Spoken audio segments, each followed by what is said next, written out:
faces somber as they listen to the Imam.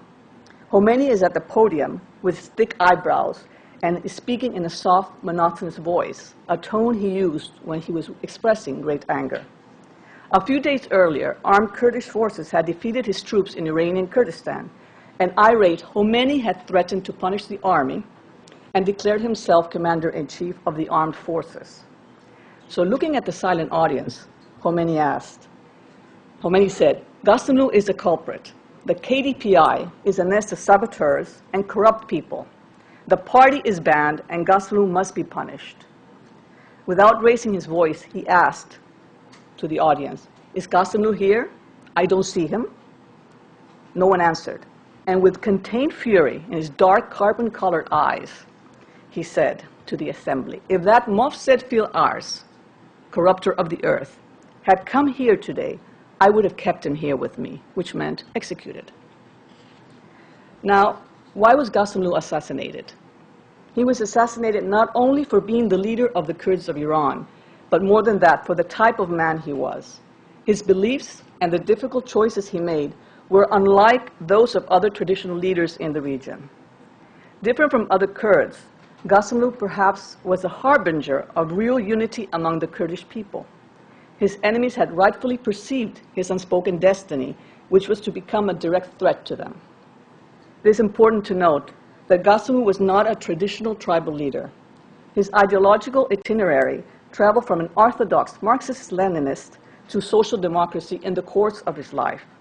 He was an empathetic leader and a cultivated man who spoke 8 languages and possessed an inherent strength and wisdom that endeared him to his people.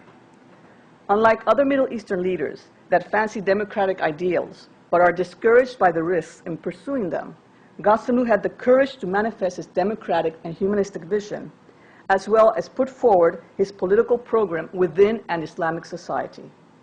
From the outset, Ghassanlu understood who Khomeini was. He had read his books, he had listened to his speeches, and he understood what the Ayatollah wanted to do. He knew Khomeini was a reactionary and that his political proposal was medieval for Iran. But, he said, I never imagined that he could be so bloodthirsty.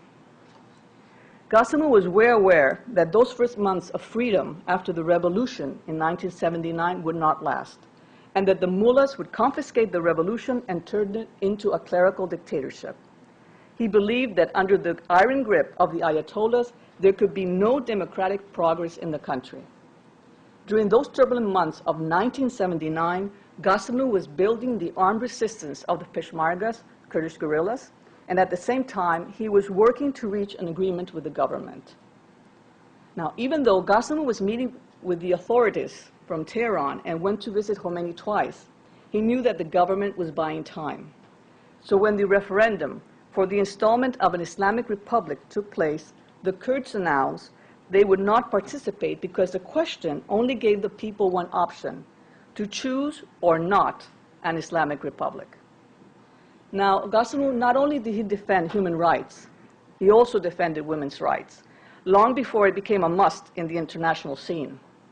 In the Kurdish society during Ghassanlu's life, women's rights were being ignored, and still they are far from being achieved.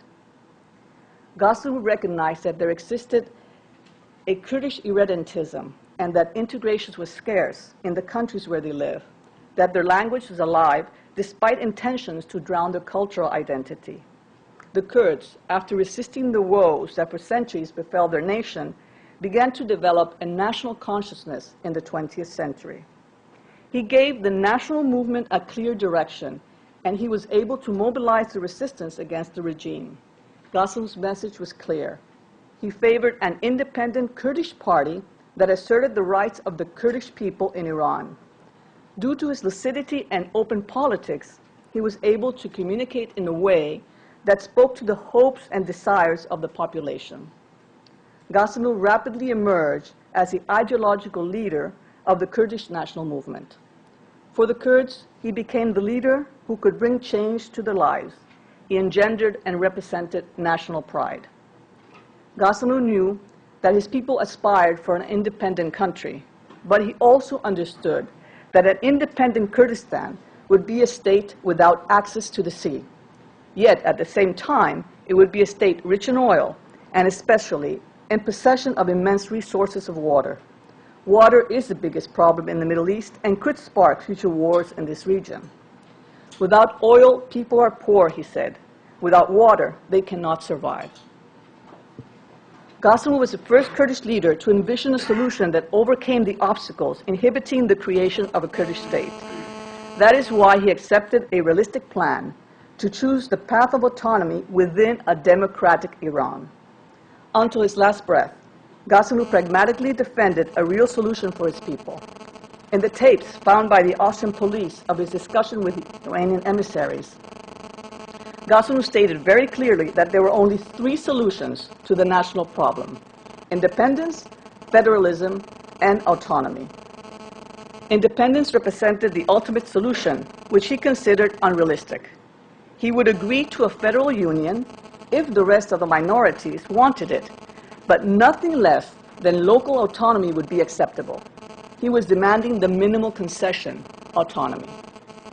He understood both the weaknesses and strengths of the Kurds. He was a tolerant man of dialogue. Because he was respected for his political and intellectual wisdom about the Kurds, including his keen sense of diplomacy and international perspective, his vast culture, and his charisma, he was able to bring opposing political parties to a negotiation table. Ghassanlu knew that unity among the Kurds was of prime importance. In fact, he was tormented by the division among the Kurds. Politics in this part of the world paralyzed any forward movement. Nothing lasted. No agreement was respected. For the Kurds had a tribal concept of politics based on the unconditional support of their chief, not those of a particular program. All of this became the Achilles heel of the Kurdish movement, making it ever vulnerable to the manipulations of regional governments. Almost too modern for his time, Ghassanlu's political stature was a unifying force. He understood that only through unification could the Kurds achieve their demands. He worked hard for this goal to end fighting among the Kurds. This same leader played intermediary between Mustafa Barzani and Saddam Hussein in the 70s, and between Jalal Talabani, current Iraqi president, and the Iraqi government in the 80s. He supported Barzani because he considered him to be the most important representative of the Kurds. Yet over the years, Ghassanlu also questioned his stewardship on many issues. In an interview with Jonathan Randall, former then Washington Post correspondent, Ghassanlu recalled that he had been especially incensed by Barzani's refusal to compromise on Kirkuk in the mid-70s, when negotiating an autonomy plan with the Iraqi government. Even today, Kirkuk continues to be a battleground between Kurds, Arabs, and Turkmens. Ghassanlu regretted this decision, for he felt it compromised the pan-Kurdish cause. He said, open quotes, "The Kurds haven't achieved anything politically because they have applied more emotion than reason to politics. They ask for all or for nothing. You cannot be black or white in politics.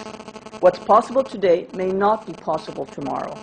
I think Barzani should have accepted the Kirkuk deal, consolidated autonomy, and fought in the future for the rest of the Kurdish goals. If Kurdistan had been autonomous," he said, "and Barzani kept his troops, when the revolution happened in Iran in 1979, the Iranian Kurds would have been in a better position. In politics," he said, "it's not intention that counts, but the relation of forces. If the Kurds had been capable of consolidating their autonomy, Baghdad would have had to accept a fait accompli. The failure of the March 1975 negotiations was a repetition of the failure